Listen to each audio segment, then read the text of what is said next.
This is Meet the Movie Press. It's June the 14th, 2019. On the show this week, Dr. Sleep. Everybody's talking about it. Scrooged you, Kevin Hart. Who you going to call? Old Ghostbusters. Plus, Men in Black International and other movies reviewed, the box office, and more. Stay tuned. Welcome to Popcorn Talk, featuring movie discussion, news, and interviews. Popcorn Talk. We talk movies. And now, here's Popcorn Talk's Meet the Movie Press. This is Meet the Movie Press. It is June the 14th, 2019. Hello, my name is Shimon Thompson. Shimon Thompson for some reason. You can find me on social media, Twitter and Instagram at Showbiz Simon. You can find this show at Meet the Movie Press on Twitter. A lot to get through on the show this week. My cast are here, my panel are here. Dimitri and Scott. Dimitri, first of all, who are you and where can we find you, please? You've changed. Hello. Hello. You can find me right here at Popcorn Talk Network's Meet the Movie Press and at Demetri Panos, my new Twitter moniker thingy. So yes, at Demetri Panos, made it easy. Now you just have to learn how to spell Dimitri. Scott Menzel, who are you? Where can we find you? We live entertainment.com. You can find me on Twitter and Instagram at the other Scott M. Fantastic. And also, if you want to take part in the show this week, you can take part in the chat if you're watching live, as always, on YouTube. If you would like to call into the show, then feel free. The number is 424-354-8302. That's 424-354-8302. If rather than having super broad topics like, why is Batman blah, blah, blah, blah, blah, if you want to keep it towards things we're talking about on the show, that would be fantastic. We'd really appreciate that. That number, again, is actually listed in the chat. It's 424-354-8302. Guys, I was away last week. Thank you very much, Scott, for filling this chair. Much appreciated. Yeah, it's been a bit of a quiet week this week. Last week was quiet too. Last week was a bit of a... It's the summer season, guys. It's the summer season. Summer. Yes, the news is as sleepy as the box office. Yes. Oh, stinker. Yeah. Okay, we're going to get to this week's movie releases, and there are a few, some of which we have seen, some of which we have not. But first of all, let's talk about probably the thing that most people have been talking about the most this week. That is the trailer for Dr. Sleep, dropped yesterday. A lot of anticipation for this. The response to it has been pretty much across the board very positive and very excited. I have to say, I'm very much looking forward to the movie anyway, but having seen that trailer, now even more so. Scott, your thoughts on this first of all? I think it looks awesome. Yeah. Seriously. I was not expecting this trailer to do anything for me, but honestly, I am so pumped for November 8th to come to see this movie. It looks epic. Yeah. It really does. Yeah, it looks really good. I was excited. I had read the book, really loved the book. As soon as we found out who was directing and then the casting, I was like all on board. The trailer just solidified everything that I had hoped that it could be. And it just looks like a really great trailer. So now we're going to get It Chapter 2 and then... this Dr. Sleep. So, if this Stephen King person continues, he could have a career. I think he could do quite well. He should do more writing. He should do books. But yeah, I mean, I just hope that this movie, which contains lots of Easter eggs from The Shining, which is great, lots of recreated shots. The only shot they used in the trailer from the original movie was the Blood Elevator, right? Which is a great band name, by the way. Blood Elevator. Next on stage already. But yeah, I mean, it genuinely looks really, really creepy. And I do love a creepy movie and a creepy ghost story type thing over and above anything I think that is particularly... I love gory horror movies. I do love a good slasher. But something that is a bit more psychological, I think, that really fucks with your mind. Yeah. Actually, I really like. I'm just hoping that obviously Dr. Sleep, they do a reversion of Gloria Estefan's Doctor Beat. Dr. Sleep. One for the kids there. One for the kids. Gloria Estefan, a very popular pop music artist these days. And remember, you can call in today at 424-354-8302. Absolutely. And ask for me to be removed. Let's talk about the chat first of all. Timely reference. Very good. It's like you've done this before. Enjoy it while it lasts, folks. Lots of people in the chat. Carne Egan is there. Good morning. And happy Friday, movie fans. Happy Friday to you, Carne. Blackrock316. Good morning to everybody. Hugh Jennings. Simon, are we now going with non-gender specific in black? No, we are not. Skunkape, hello. Skunkape, hello. I think there's an echo. Chad Schultz, hello. Long-time listener to the podcast since before Simon with Jeff. Wow. But was able to watch for the first time today. Well, Chad, Thank you. thank you. We hope you like what we've done with the show. The really important part about the show is you guys, because without you guys, the show is completely pointless, and there's no point in us doing it. So use it or lose it, my friends. This is what I would say. Spread the word. We really appreciate it. Feedback's always appreciated. And if you're watching live, do take part in the chat. We always really love hearing from you guys, because we could just do this in a bar. I mean, we would just do this in a bar, and we often do this in a bar. But obviously, if someone else is watching, and we know you like to watch, it makes it more interesting and kind of more pointless. It's reasons that we continue to live. So going back to Dr. Sleep, what are you kind of expecting from this movie? What do you really want to see? I mean, obviously, this is a little bit of what we often complain about on the show. It's like, as a fan, I would like to see in the show. Do you want to see it do something different to The Shining, or do you want to see it replicate, I mean, a lot of the musical tones from The Shining, a lot of the beats from The Shining? Do you want a Kubrick-esque delivery, or do you really want, because this is a very different story, something completely different as a companion piece? I would just want it to build upon what's already there. Yeah.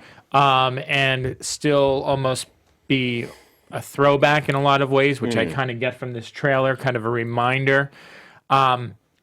But I'm all about the world building. You know, I love when I get a little bit more depth to something that I've already loved. Yeah. And there's very few films that I think have done that successfully. This looks like it's going to do that. And that's what I'm excited about seeing. Yeah, and again, having read the book, this is Danny's story, and it's. Again, I'm not going to spoil anything. You can read the book. I mean, it's out there. I was going to say. Yeah, what's reading? What's reading? What is reading? What Stephen King did was I thought he did a really great job. Yeah. Because now we're seeing an adult Danny dealing with the shine, and all those around him and his life today.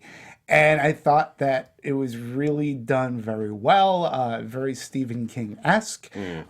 So I'm really looking forward to this adaptation, and the trailer just made me that much more excited. So I know where the story goes. It'll be interesting to see. Listen, Michael Flanagan is a fantastic director in this. You know, I noticed him since that Ouija... The beginning, I believe. I know what you're talking about. Yeah, it was the sequel, which Origins was of Evil. to the terrible first movie. one. Yeah, and I don't even know how you recover from the first one, but he did. But you know what? So there are some great directors who've done that in the last couple of years, because Ouija and Annabelle were both really terrible movies, and the prequels to those movies, which were the sequel prequels, they were phenomenally way above those original movies. Yeah. So we're seeing that a lot. And I think it's part of these directors who aren't necessarily so close to the subject material, but really get the beats and the tropes of a genre, but don't just replicate them. They really find a creative way of utilizing them. What have people done before, and how can we take it further? And that, I think, is really creative filming. And Mike is one of those people he did it with the miniseries that was on Netflix, Haunting of Hill House. Yes, right? Haunting of Hill House. Which, if you haven't seen the original Haunting movie, The Haunting, black and white, not the 90s. not the 90s. Although actually, I kind of. That's a terrible movie, but it's dumb but fun. like but the watch original the Robert Wise. Watch the Robert Wise one. Seriously, that is like a PG-rated movie. I don't think it's even PG-13, and it is one of the creepiest movies I have ever seen. It's up there with the likes of The Changeling and stuff like that, as far as movies that really get your sphincter twitching when it comes to the supernatural. So, the rocking chair. The rocking chair. Oh my God, the dude, rocking chair. That is a trope that's been used so many times in horror movies. And then that one, just, genuinely. Also going back to Flanagan and the other directors we were talking about, but they also love movies. Outside of the genre, they love and study movies. And loving movies is not knowing something to the nth minuscule degree. It's understanding the meat. Yeah, and it's having an appreciation, because that's what I loved about that Origins of Evil, that Ouija movie, is that if you saw it in a movie theater, you know, Michael, he actually put in the real change dots. Yeah. Like he made it look as if the movie was filmed in the 70s, Mm-hmm. and he made it look as if, even though it was shot digitally, what you're able to do, he made it look as if it were on 70s film. One of those things that just blew me away while I was watching it, going, I shouldn't be seeing real change dots. This is digital. That's awesome. Made me love the movie more. But it was a cinematic experience because you don't get that when you watch it on cable and or Blu-ray. No, 100%. Yeah. It's one of the reasons I love watching a lot of classic movies. I went to see The Shining at the Egyptian about a year ago, and it's due to, I think it's in the next sort of couple of days, the next week or so. It's showing at the Egyptian here in LA again, and I really love going and watching these original prints of these movies with the enamel strikes and the slightly warbly soundtrack, and not all the reels are the right color, because you genuinely, when it comes to atmosphere in a movie, it's some of the aesthetics, it's some of the visual beats like that, and it's some of the optics that really, they do elevate it. They add that extra bit of, that shouldn't be there, that shouldn't be that way, and it's that little bit of like a wonky wheel where it makes all the difference, and it really helps. Scott, I just want to also just say real Sure. quick, it's very, we've been talking about Dr. Sleep and The Shining, and I want to say that it's very important how movies and TV shows constantly bring up older movies for newer generations. 100%. So, I think of the Stewie Griffin joke about Red Rum. But more recently, I think about Ready Player One. Yes. And how, when I was at South by, they did not want us to spoil the Shining scene. They asked in every review that would be kept completely under wraps. And I think because, there's always new generations getting into film and television, that it's nice to have movies like Ready Player One that rehash and kind of remind people and maybe introduce people for the first scene. Like, oh, that was an awesome scene. And then they talk to someone like, oh, you know what that scene was from? The Shining. It's like, oh, I never seen that. And then it makes a new fan. Well, a really good example of this is there's a farmer's market here in Hollywood that my wife and I go to every single weekend. And one of the guys on one of the food stores, the guy that we regularly buy food from, a really good guy called Andres, who really loves movies. And he is desperately trying to add depth to his film knowledge. Some things I'm like, how did you not know that? But I'm literally doing him a list of 100 movies that I think he should watch from the last 40 to 50 years that are constantly either a huge influence in or are continually referenced that he may not have seen. Right. And he's super grateful, and he's thirsty for this stuff, insanely thirsty. So I think it's really great, and it's really satisfying to me as someone who loves film, to see other people with that level of enthusiasm and wanting to attain an understanding and a love of film. And like I say, it's not to the degree where you suddenly have to become a member of the Academy and every single nth degree and every single blade of grass. It's not that minutia. It's just understanding the rich depth and the unavoidable referential elements that are in cinema. I mean, I never talk to a director who's not influenced by another piece of work. Absolutely. There's always an influence. I agree. So one final comment from you, Demetri. Do you have anything else No, to say? well, yeah, I mean, to your point, too, it's like, because you had said, I think it was a few months ago, like you put out homework and said, go watch a movie that you've never seen. We're going to pick up on before. that again next month, by the way. And I love doing that on Turner Classic Movies. As far as the referential stuff you were talking about, Steven Spielberg once, not too long ago, when talking about Jaws, said that he was very influenced from Creature from the Black Lagoon. Yeah. Particularly the part when Julie Adams is swimming. And you see, he goes, when Chrissy Watkins is swimming. And when you compare the two scenes, you go, Creature from the Black Lagoon. Yep. Later in the movie, he does it again while the gentlemen are on the Orca. And I love learning about that stuff because they're movies that I've watched, I loved. I may not have put the connection together myself, but now that I know it, I can't unsee it, and it's great, and it makes that movie watching experience. 100%. A lot of people in the chat talking about this today. Love the ending of the Dr. Sleep trailer with the Shining music. Absolutely, that's from Miguel. Hey, Miguel, how are you doing?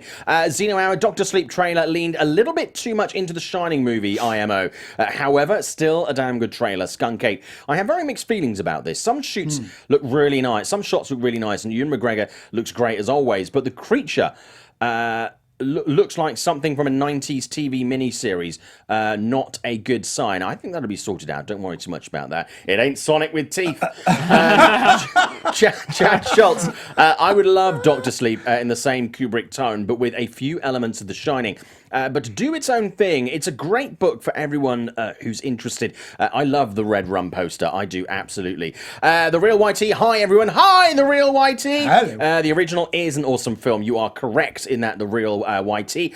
You can stay in the chat. Miguel adding in this, well, I guess because the general public don't know about the connection and need them to get on board. I personally don't know about the connection. I will read it. You should absolutely read it. Zeno Hour. Simon. So when does Mike Flanagan pull a James Wan and make a studio tentpole movie? Next. Yeah, soon. Very soon. Very soon. Very soon. It's great. I would expect summer 2021. Yeah. Summer 2021. Skunk Ape, I am not a fan of Ouija Origin of Evil. It's an okay movie with some good acting. It looks very good, though. I see Mike Flanagan as a very uneven director. Sure, I mean, Mike has had his stumbles. I mean, there was a movie that was due to be released here with Jacob Tremblay, and it went straight to Netflix over here. I wasn't a massive fan of that. I wasn't a massive fan of Oculus, to be honest with you. But Hush, I thought was great. That's on Netflix. I really enjoyed Ouija. I think he's done a steady progression, but also he hasn't rested on his laurels at all. He's always, all his projects, he's bitten off something that's very big. I mean, for his first real major movie to be Oculus, I mean, it is a complex movie with a lot of skill needed to be able to just literally shoot the fucking thing. Right. Because of what is involved in that technically. Absolutely. So he's a guy that's gone out with sort of swinging, and he's, more often than not, the punches are landing. Yeah. So I'm pretty consistent with him. He's more consistent, I think, as a younger filmmaker, as a greener filmmaker, than I think a lot of people who would be given even greater chance in Hollywood right now. I have a lot of faith in him. I mean, obviously, he's kind of like any director will have a misstep, but I think it's fine. One more from Miguel. You can tell when a movie miniseries is a Mike Flanagan. His cinematography is brilliant, which harks back to my point about the work in Oculus. Okay, guys, let's move on. While I was Jesus Christ, I leave Hollywood for 4 days. I go to Washington and Kevin Hart does another remake. This time, I can't leave that man alone for 5 minutes, can I? Jesus Christ, Kevin. I really wish you would. I know. He's asked me to, and so has the judge. Scrooged remake from Kevin Hart is in the work at Paramount. No. No. As I tweeted, we're remaking remakes of remakes. Yeah, we'll get to that later on as well. There's more of that this week. And I personally enjoy Scrooge. I love Scrooge. I like Remember that going as to see it in the movie. movie theatre. Yep, Great fun. same I was here. pretty much alone. Sorry. I enjoyed that movie. I just don't know why we need Scrooged. Like, if you just do a Christmas Carol, but do we need another Christmas Carol? No. Is the question. Hey, here's a better idea. Do original movies. Whoa! Or why don't we just animate it? Let's do the reverse engineering of Disney. Like the Spice movie, the Spice Girl movie that's coming. Oh, That's going the to be animated animated. movie. Yeah. Hey, today on Movies Nobody Asked For. Scrooged. Yeah. Yeah, pretty much. And Spice Girls animated film. I kind of get the idea, but this to me, it harkens back to a really weird time in cinema about sort of 10 or 15 years ago. Oh, I know what you're talking about. Where they were like, let's take a movie and just make it black. And the audience that they aimed it for, and I believe you can do this very successfully, but even the audience started to kind of look at it and go, Nah. you're making Honeymooners? movies. Yeah. Honeymooners. Great example, and it's like when it's like and similarly the phase where it's like Last Night. make a TV show about last night, make a TV That was show, actually good. make a TV show into a movie, and it's like, hey, here's another thing, and it doesn't necessarily land before time, and there seems to be this constant reliance is like and sometimes it can work and sometimes it cannot, but if you do something new, I think you can actually be very successful with this. If you just flip it, and you don't really have anything new to add to it, but like I say, you can be like you say, you can be inspired by something else and do something new. Sure. Like, we're seeing, female Father Christmas movies. Which wrong is with that? great. Right. There's nothing wrong with that. Nothing. Absolutely. Flip it, but give it a reason. Right. If you're just going to do this, I don't know. I also feel like Kevin Hart right now, they need to tone it down a little bit with him. Like Yeah. there's this I period, love Kevin Hart, Me but- too, but it's like they're using him too much, and I feel like they're gonna like wear him out very quickly, and like people They're are gonna starting get to do that with Tiffany Haddish. Oh, we already know that. Yeah. I mean, But also, if you want to, one of the reasons you want to make these movies is to provide more opportunities in Hollywood for representation. There are more than 3 Yes, black yes, actors. Yep. Yes, I mean, there are. Kevin Hart and Tiffany Haddish are brilliant, and I love the majority of what they do. But it's exactly the same that they've done with Rebel Wilson Oh my and God. Amy Schumer. Yes. We need a larger white woman. Let's get those two. Right. And they burnt. They have burnt. Yeah. Don't have just.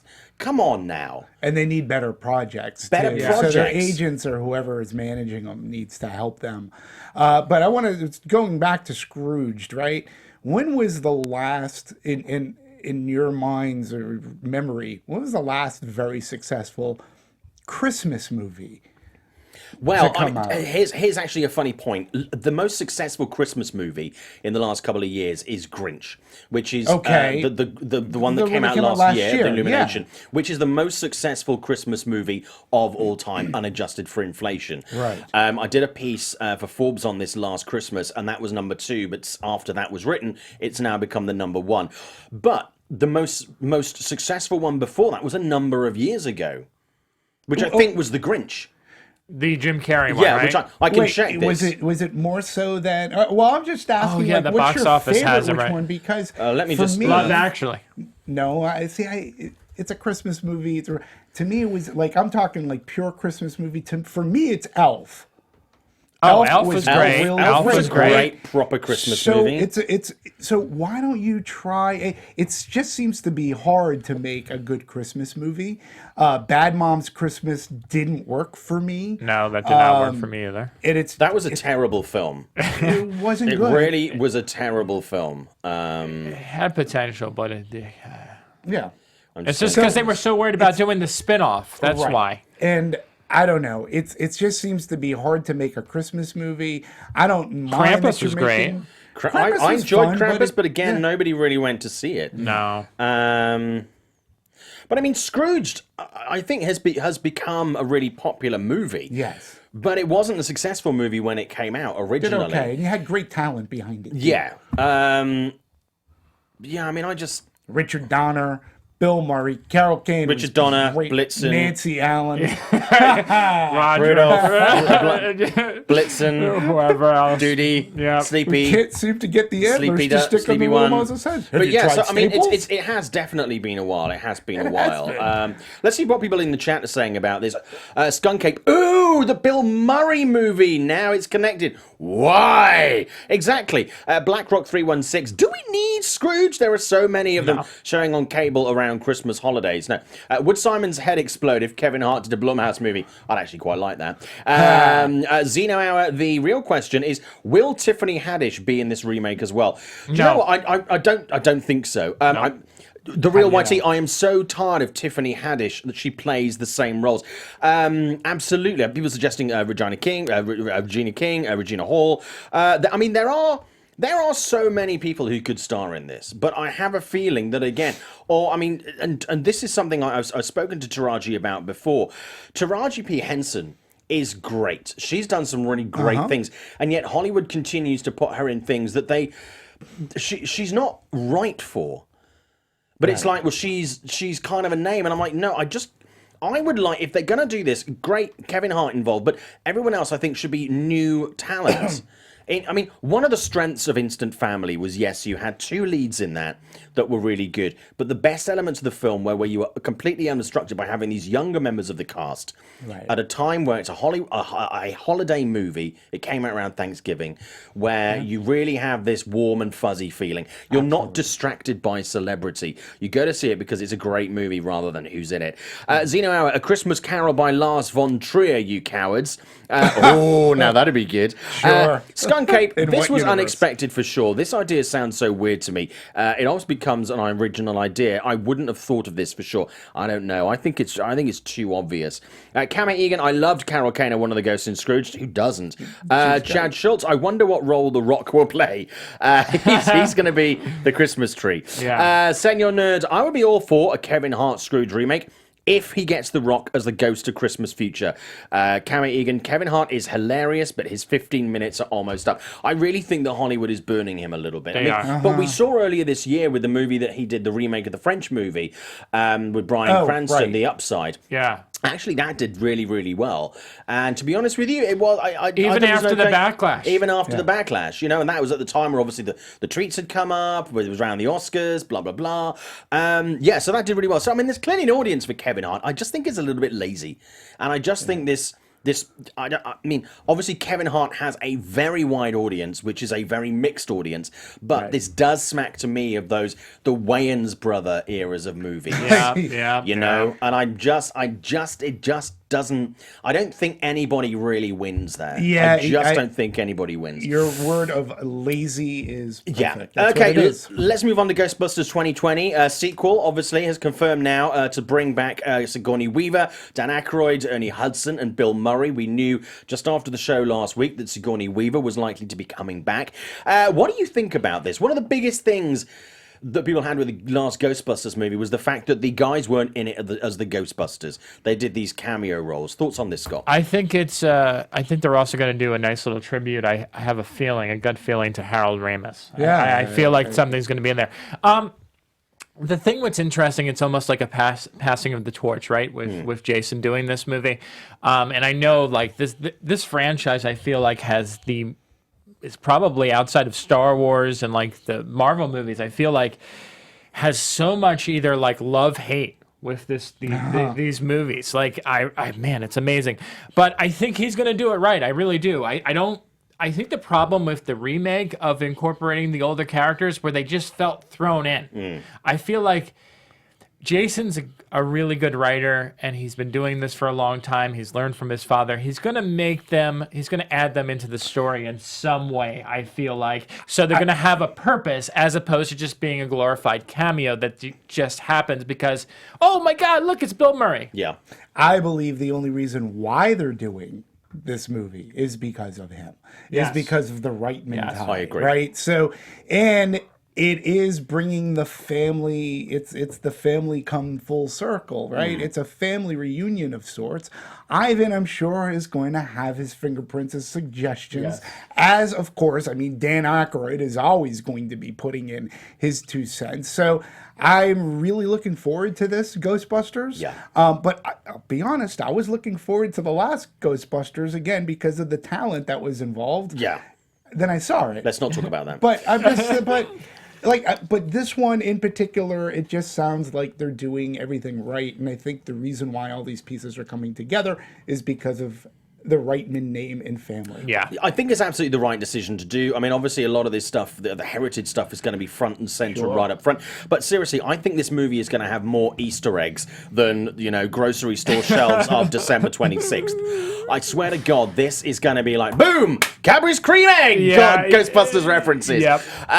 So I mean, I'm really big excited. Twinkie. Well, I mean, the whole thing about the Ghostbusters movie, aside from the great ideas behind it, even the second one, is the guys, the main characters, the chemistry between them. Which, even though as I did not massively dislike the Ghostbusters remake or the reimagining, the chemistry didn't seem to be there, and it didn't have the right. This is lightning in a bottle. Those guys who put together for Ghostbusters, a lot of them were at the peak of their game at the time, and they were huge stars. And there was something about that lightning in a bottle. You capture it sometimes in Hollywood, and sometimes it doesn't quite work. Sometimes it's good. We'll talk about Men in Black later, but sometimes you don't.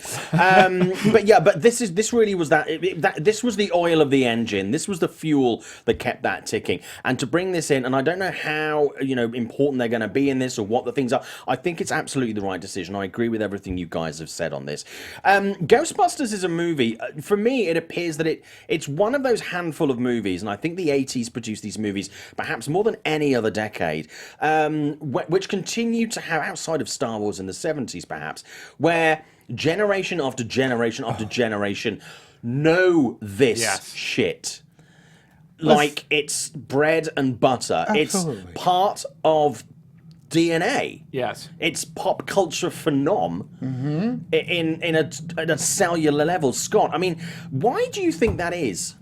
About the 80s? Yeah, and especially about Ghostbusters. I mean, I think, the 80s is definitely my favorite time period for movies. And I often reference them because I feel like the big selling point of movies in the 80s were that they were very character driven. One of the things that I've noticed about a lot of comedies nowadays is that it's all about the gag. Yeah. And with them, it was story and character in the 80s. And that was always at the forefront of almost every movie. And I feel like the reason why they work so well and why they were so memorable is because they're kind of timeless in the storytelling and the characters. Why it doesn't hold up, like a lot of stuff nowadays doesn't work, is because it relies so heavily on pop culture and what happens today. It's kind of like why you can go look at like a movie like Airplane and Naked Gun and they still work today, as opposed to like Disaster Movie, Not Another Teen Movie, and all those other movies, because they are all about what's happening within the last couple of years. And then within the last couple of years, only about 5 or 6 movies really are going to stand out in about 5 years from now. Yeah, agreed. So I think it all kind of comes down to the writing and characters first, and also knowing how to cast. And I think there's a big struggle nowadays with movies where they don't know how to cast. They're like, oh, who's hot right now? We need to put... We just talked about this. Tiffany Haddish and Kevin Hart are great examples. And there were elements of that in the 80s, the likes of stick a River Phoenix in it, stick a whoever. But they were made for those packaged. roles. Yeah. They were made... Like Sylvester Stallone, Bruce Willis, Arnold Schwarzenegger, they were made. down. John Candy. Yeah. I mean, just was like the perfect... character actor that was able to become like from secondary characters to this big lovable guy. Yeah. I mean, and we saw some of it in the 90s, and then in the 2000s it kind of got lost. Yeah, and the other thing in the 80s too were the package deals, like the Mike Ovitz of the worlds, the CAAs. They would package actors, directors, music, go as far as the soundtrack to music. But going to Ghostbusters too, lightning in a bottle is a perfect phrase because, number one, no studio really wanted to touch it. Nobody thought it was going to work because it was blending horror and comedy. When you talk about casting, Dan Aykroyd had written it for he and John Belushi. Right. So that tragically didn't come to pass, which that would have been a completely different movie. Yeah. I'm not saying a bad movie. I would have been there. But the cast was lightning in the bottle and how they worked, too. So, and having Harold Ramis in there as well, who is a budding director coming off of things like Caddyshack, and having these people, they were a troupe. They hung together. People, Harold Ramis directed Groundhog's Day with Bill Murray. With Bill Murray. Bill Murray was in Stripes, which was directed by Reitman. They worked together. These people knew each other. We don't get that in today's Hollywood. We don't have a Brat Pack or a comedy troupe or anything like that. Not we don't today, even really. have the SNL alum in the way that we used to back then. No. I absolutely not. But occasionally what we get is you get 2 people who work in a movie and then you replicate that a number of times, and then you get diminishing returns. Yeah. Agreed. So Ghostbusters works. Audiences gravitated to it because it wasn't so horrific that it would scare people away, but it was comedic. And it's like I said, that's a pretty big Twinkie. I just want to say, I keep going back to characters. Yeah. Because when you say the word Uncle Buck, you think of John Candy. Yeah. Clark Griswold, you think of Chevy Chase. Ferris Bueller, you think of Matthew Broderick. The thing is that there were so many... Those are all John Hughes. Yeah, but I'm just saying, there's so many names you can say. Marty McFly. You just associate it with. Nowadays, you say Kevin Hart's in this. What role has Kevin Hart played? Do you know his character name that Kevin Hart has played? Yeah. No. I can't think of any. No. But I think this is endemic with not just Kevin Hart. I think it's endemic. No, I know. I feel bad for picking on Kevin Hart. No. But this is. Dwayne Johnson's a good example. No, Dwayne Johnson. He's he's the biggest movie star in the world, and I remember him as the Tooth Fairy. But name. That's a. Cool. We'll get to that in just a second. But you know, and we can't name one of his characters. Really, Scorpion King. But it's in the title. Okay, we got a call very quickly. Hey, John is on the line. Hey, John, how are you? No, this is Anthony. Oh, Anthony. Anthony. Oh, I'm sorry. It was so close to John. Sorry, Anthony. Hey, how you doing? I have a question actually. Sure. What's your opinion on MIB? Is it worth? Is it maybe worth wasting my money on as a Men in Black fan, or don't waste my money? Well, we're going to do a full review at the end of the show, but the phrase "waste your money" is very apt for this. I don't think so. I wouldn't spend money on this, to be honest with you. The only thing I would think that sells this movie to spend your money on and go and see it in the theatre is the sound design by Dolby.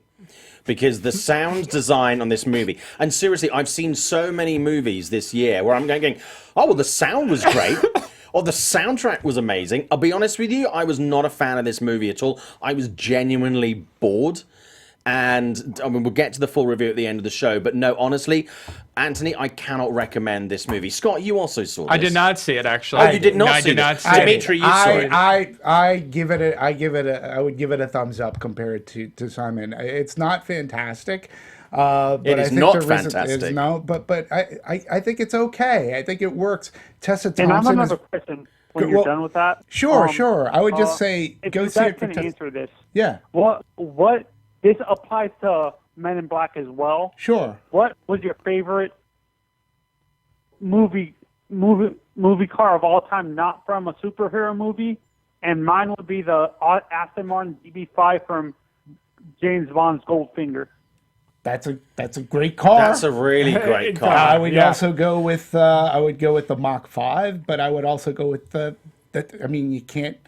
Back to the Future DeLorean. I was gonna say DeLorean. that. Yeah, hands, DeLorean. Hands Yeah, down it's- my it's- pants. yeah. It's the DeLorean. Yes, it's 100%. Seriously, that sure. for me, as much as growing up with James Bond movies and all that kind of thing, that is hands down. Or maybe the car from, I don't know, Total Recall. The cab. Oh, sure, cab, yeah. But I mean, the car from Blade Runner. But definitely the first movie car that always comes to my mind is the DeLorean. And the Batmobile, but I know he said I said couldn't say Superman. that. Can't I know say I that. couldn't Comic say book that. movie. Sorry. How about the Tim Ecto, Burns, though. The Ecto One. Ecto One is another one. We're talking Ghostbusters. Yeah. Anthony, which one was your favorite again? The Aston Martin DB5 from Goldfinger. That's a beautiful car. I mean, It's gorgeous. I am not a car person, but that is a beautiful car. It's into, if I'm correct, that's the car in Skyfall. That's one of the beauties of Skyfall, that nostalgia riff. And he's driving M, and he's like, "Do you want me to shift gears on you?" But yeah, it's a great car, beautiful car. So, Anthony, you're thinking of going. And my backup car would be the car from John Wick, the Mustang. Oh, yeah. another great Oh, car. the car from Bullet. Yeah, we're just going to list cars now. So, Anthony, are you planning to go and see Men in Black International? Because obviously, when you listen to what people like us say and critics, how much does that influence you? Would you still want to go and see it? Great question. What's your opinion on it? No, that's what scares me. When critics say the movie is not like, I have friends who saw it in Europe already, and they say, for the nostalgia factor, go watch it, but it's not. And for Chris Hemsworth and Tessa Thompson from Thor, go watch it, but it's not. The storylines were horrible. Yeah. I think this is a case where the studio's trying really hard to replicate the chemistry between Will Smith and Tommy Lee Jones from the first movie. Now, granted, I have not seen this one, but it also has not worked as well in the second or in the third film. I'm not saying that those movies were like awful. I actually thought the third one was actually pretty good. I enjoyed it. But the first movie was really like a game changer for that. And I think someone saw how well Chris Hemsworth and Tessa worked together in Thor, and they thought that they can, replicate that chemistry and that energy for this franchise. Yeah. And as someone who talks to a lot of critics, I just heard that no one says. I feel very few people have said that this movie is flat out awful. just disappointing. unnecessary and just man. Lame. Something else though about this too is I think it's an unfair comparison to compare Hemsworth and Thompson to Will Smith and Tommy Lee Jones. Yeah. People seem to forget that Will Smith had already had cachet. Fresh Prince of Bel-Air, he makes this phenomenal transition into movies where he does Bad Boys, Yeah. Independence Day. MIB only solidified his status, right? And then Wild Wild West. Easy. We're not going there. No, he had one other movie before Wild Wild West. WTF. But, Enemy of the State, I think, or something. But in any case, what I'm saying is that these two, Hemsworth and Thompson, don't necessarily have that cachet behind them Yes. yet. Okay, but they are very good together. And there's another character, Pawnee.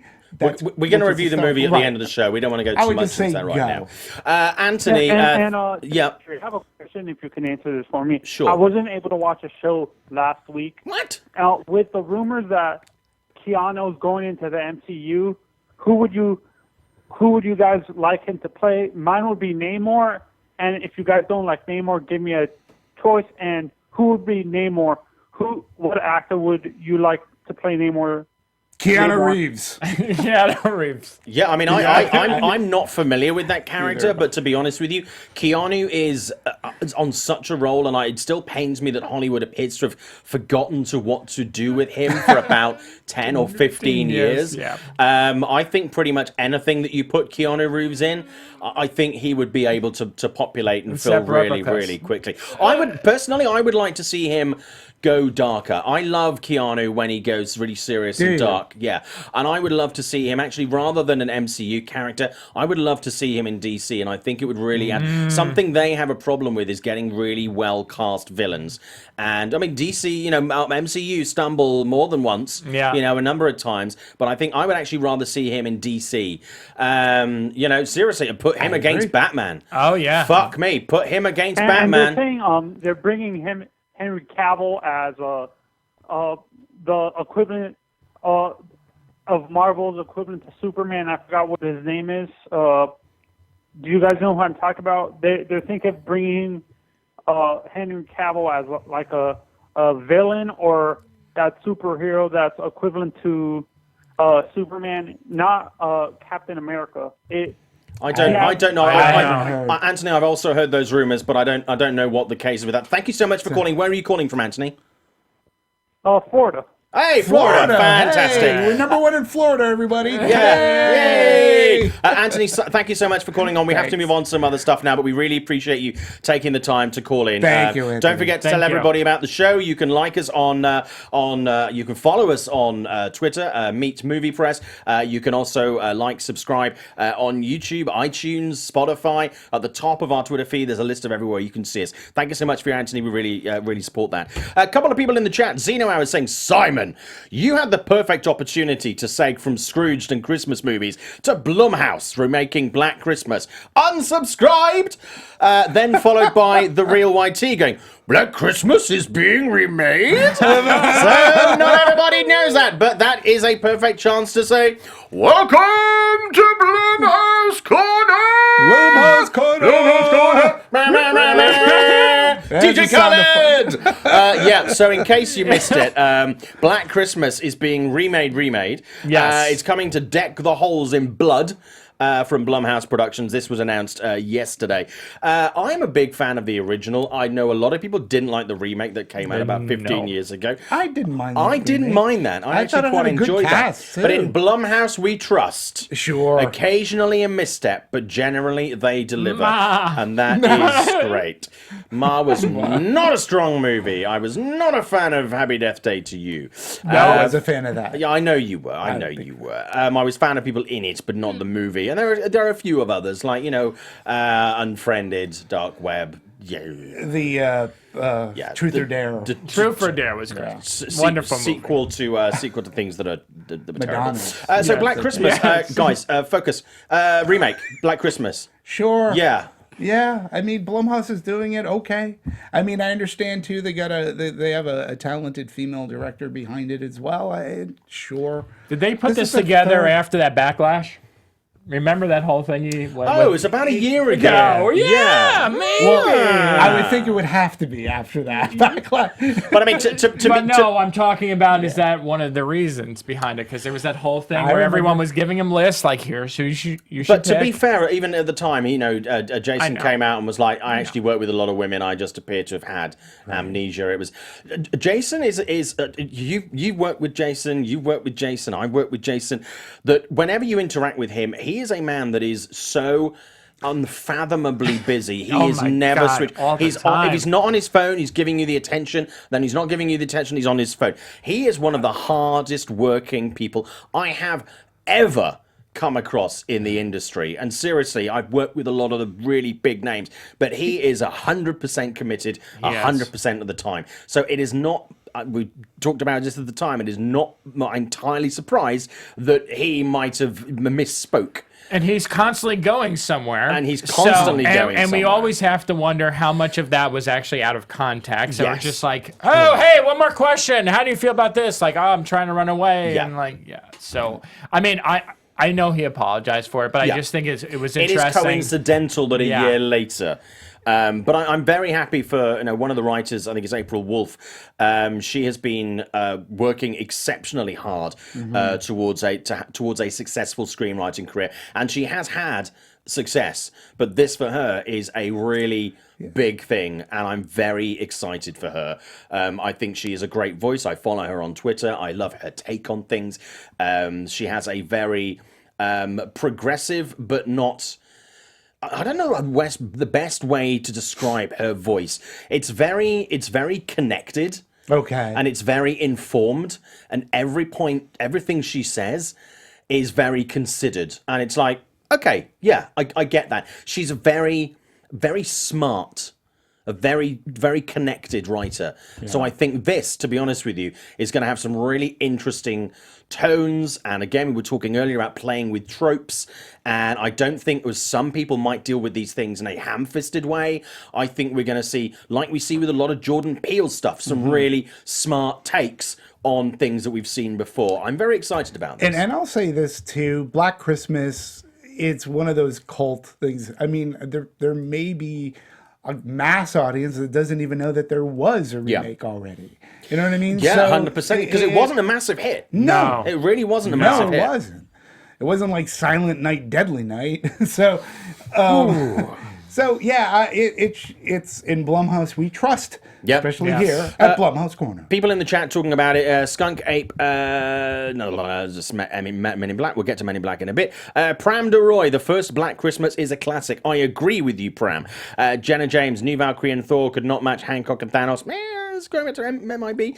A lot of people talking about this. A lot of people are quite interested about the whole Black Christmas. As you say, a lot of people are not actually that aware of it, as a movie, which I think is really interesting.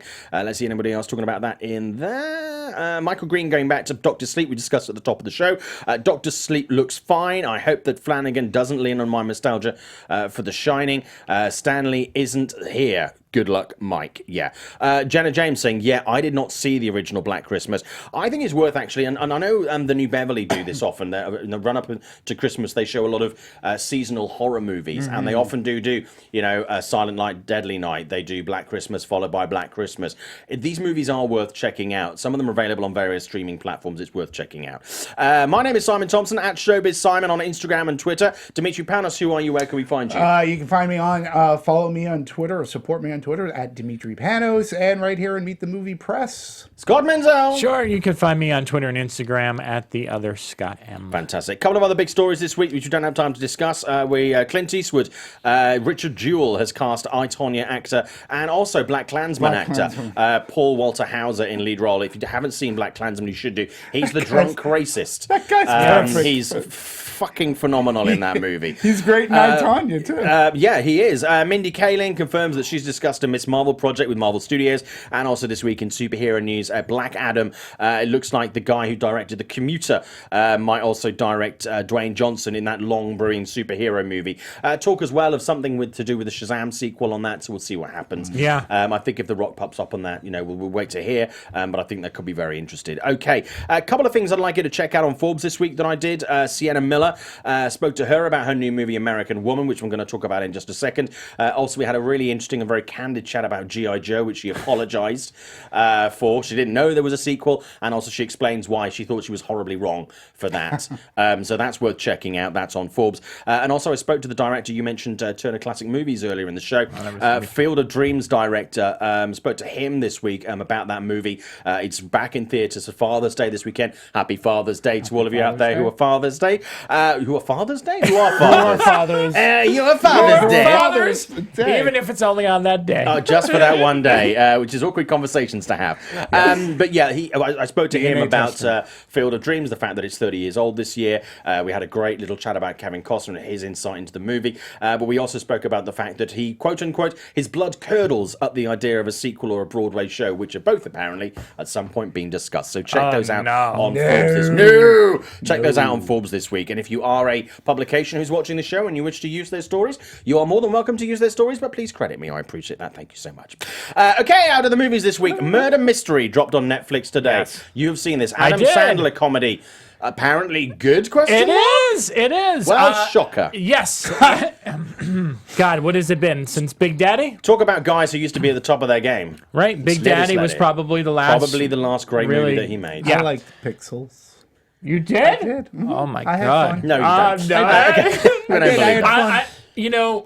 This movie rides very heavily on Jennifer Aniston and Adam Sandler's chemistry. Yeah. I think it's good that he doesn't go whoop-de-doo and turn throughout the movie like he actually is playing a real character. Yep. It almost feels like an homage to Clue in a lot of ways, as well as like 80s movies in general. There's a lot of mystery, but there's a lot of comedy, and there's actually some great action sequences. There's a great scene featuring Jennifer Aniston driving I think it's a Ferrari through the streets of Italy. And I mean, it's a great action scene. I really enjoyed this. I was shocked. I thought it was engaging. We actually did a murder mystery boat event. I did see that, yeah. And it did a little bit ruin the movie for me in terms of the twist, because that was tied to the event that we had earlier. So anyone who hasn't been to the event doesn't know anything I'm talking about. But it's surprisingly really fun. And nice surprise as well is that none of the normal Adam Sandler cameos, you expect always like David Spade or Rob Schneider or someone to pop up. No one's here.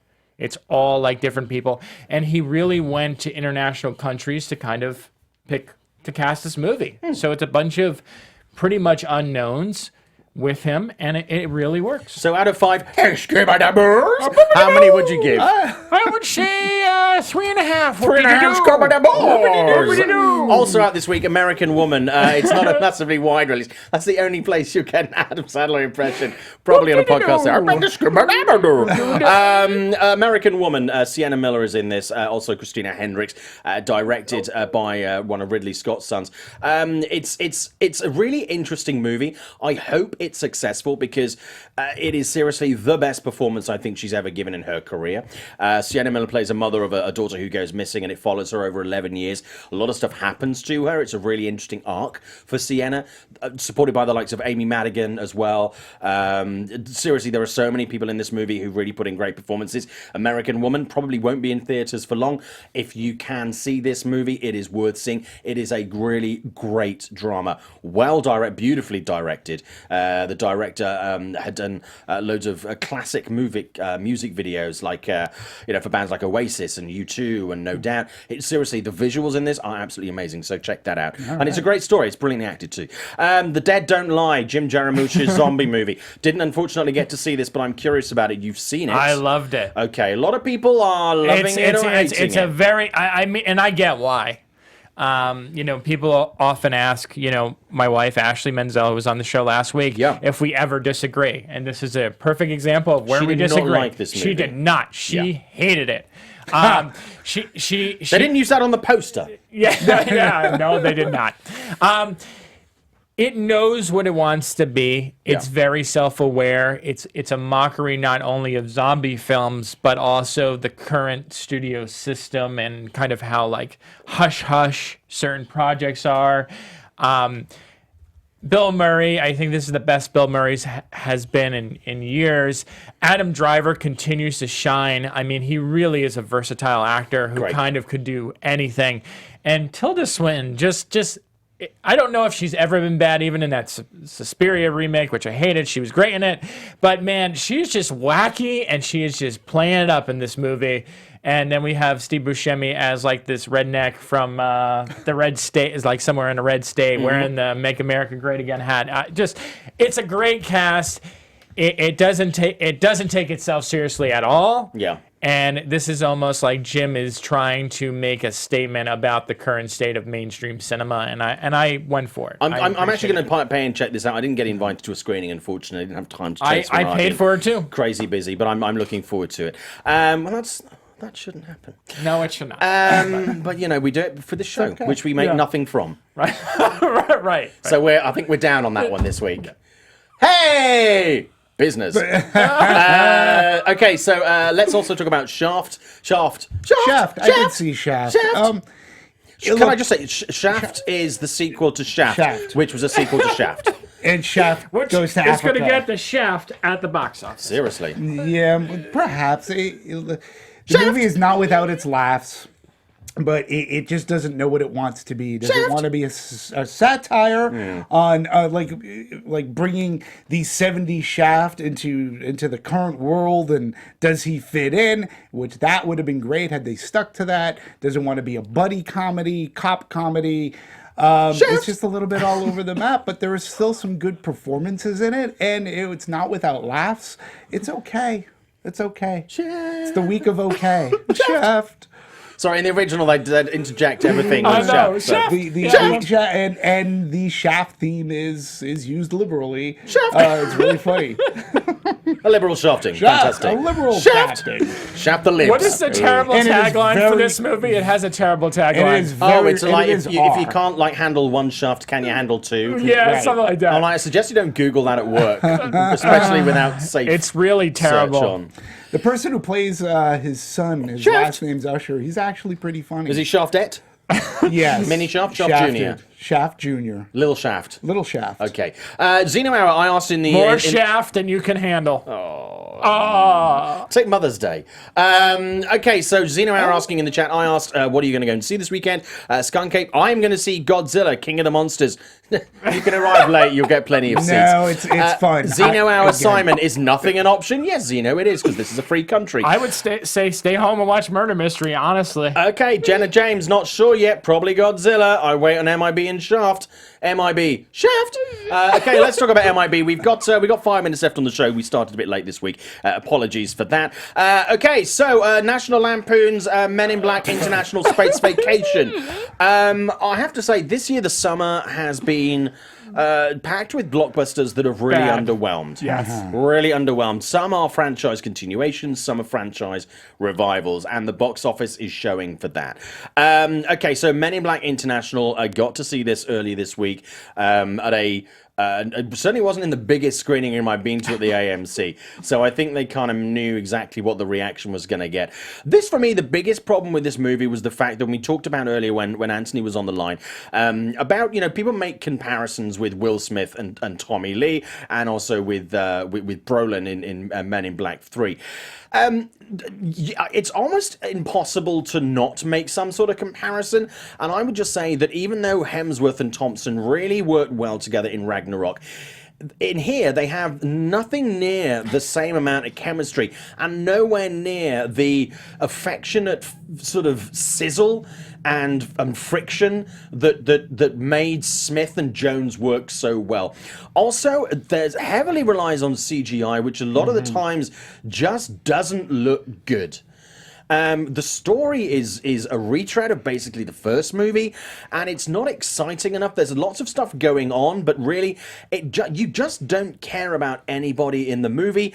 And the ending I saw, which I won't spoil, but unless you're an absolute fucking rock, you'll guess, was just weak. The whole thing was all the ingredients were there to make this cake, and the whole thing just didn't taste right. You know, the only saving graces in this movie for me were Kumail as like an ancillary character buddy in this, and also Emma Thompson. The rest of it for me, it really was a bust. Scott, you on this? I did not see it. Of course. That's right. You weren't there with us, were you? No. No. Dimitri, you saw Life it. happens. I liked it Life better finds than a you way. did. I thought it was okay. I thought it was okay, and That didn't make the pasta. I did find. Well, I love Mediocre. Tessa Thompson. I thought Tessa Thompson really was very good in this. She seemed to be very giddy in approaching this role. I liked their chemistry together. I do think that the story, I found it to be flat. It definitely was missing that zany Sonnenfeld feel to it.